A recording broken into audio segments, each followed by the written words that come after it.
Congratulations! You've been invited to a party hosted by none other than famous rap mogul Puff Daddy. It's going to be an extravagant gala and definitely going to skyrocket your social media following. But when you get there, it's just Diddy and a few of his close friends looking like plankton in his basement dungeon. And you're being told to take a bottle of lube to a private room to prepare yourself, all while Diddy licks his lips and looks at you, whispering to himself, "I was in one bedroom, dreaming of a million. Now I'm in beach houses, cream to the ceiling." As you're about to find out, one of Puff Daddy's most famous lyrics could have been quite literal. 1,000 bottles of lube, enough to fill a very large aquarium. Homes after a federal search warrant was executed against him. And all of that lube? Well, it was meant to be used by some of your favorite celebrities in what Diddy called freak-off parties. Try to picture 1,000 bottles of lubricant. Odds are you're not picturing enough. At 12 fluid ounces each, Diddy's freak-out lube stash would be almost enough to completely fill a 100-gallon fish tank. So why did Diddy need enough lube to create a slide that could stretch across the entire length of a movie theater, from the lobby to the front screen? And we mean that literally. 1,000 12-ounce bottles equals about 93 gallons, which would let you cover a slip and slide 6 feet wide and around 630 feet long with 1 millimeter of personal lubricant, or a total surface area of almost 350 meters. At Diddy's movie theater, you could slide in the front door on a cushion of sex lube, whiz by the concession stand for your popcorn and soda, and then slide into your front row seats right by the big screen. And what's playing in Diddy's theater? Well, one of his personal home movies, but more on that soon. First, let's talk about enough lube to drown an elephant. Americans buy in bulk, as we know, and there's a Costco right down the street. These are actual statements from P. Diddy's lawyer in response to the discovery of 1,000 bottles of lubricant and baby oil at Diddy's home. While it is true that Americans enjoy bargain shopping from big box stores, most Americans also don't need enough lubricant to fully insert a Minuteman intercontinental ballistic missile into a missile silo. That is a little nervous because this is their first time. The public discovery of Diddy's freak-off parties come alongside startling revelations from the numerous criminal cases against him. In 2023, Sean John Combs, a.k.a. P. Diddy, a.k.a. Diddy, a.k.a. Puff Daddy, a.k.a. Lube Daddy, a.k.a. Slip and Slide, a.k.a. Federal Defendant Number 1, saw his entire career unwind with allegations that he had abused and exploited former girlfriend Cassandra Ventura, also known as Cassie. He was 37 years old and she was just 19 when they first met, quickly making her financially and career dependent on him.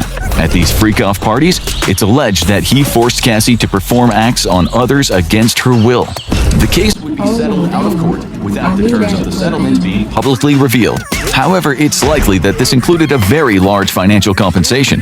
There's no word on compensation for Diddy blowing up Kid Cudi's car after he became enraged to discover that Cudi had been dating Cassie. Given how much lube Diddy had on hand, getting his car blown up was the least of Cudi's worries. But Cassie's lawsuit was the tip of the iceberg, because Puff Daddy, aka Lube Master 3000, was already facing several other cases for exactly the same type of behavior. And front and center of these allegations were P. Baby Oil Diddy's freak-off parties, for both legal reasons and to protect their reputations. It has become incredibly difficult to get solid details on what exactly went on at these freak-off parties from those who attended.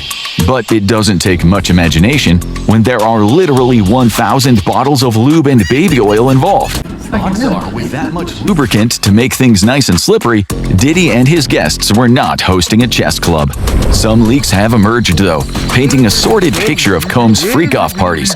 Allegedly, they involved multi-day-long marathons of physical debauchery, with P. Diddy, aka Slip Daddy, flying in sex workers specifically for the events. That particular allegation seems to have some basis in reality, as amongst the many charges Diddy seems unable to slip out of are related to sex trafficking across state lines, for which he is being prosecuted under the infamous Mann Act.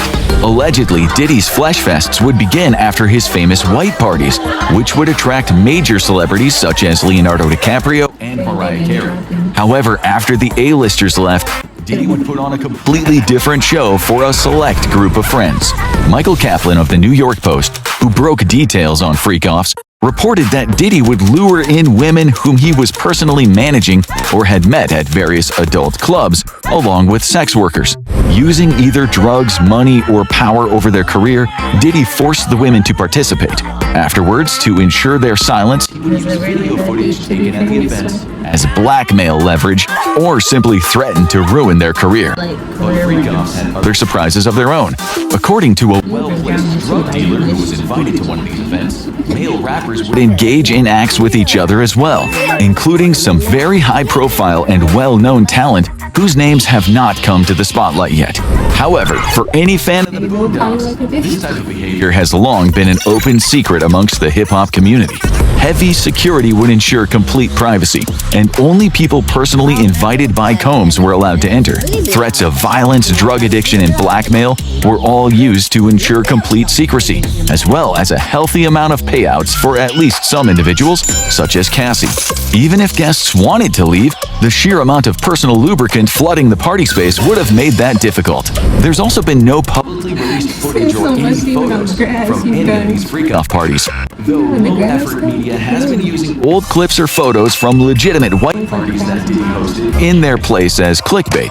Allegations that celebrities like Kevin Hart, Leonardo DiCaprio, or Beyoncé attended these parties are unproven and rely entirely on photos and videos of them at known white parties. Combs is, at the time of writing, behind bars at the Metropolitan Detention Center after being labeled a flight risk. As federal raids against his U.S. homes were being carried out back in March, Diddy had taken his private plane to Antigua in the Caribbean. Thinking the situation over, he decided to return and was subsequently denied bail requests.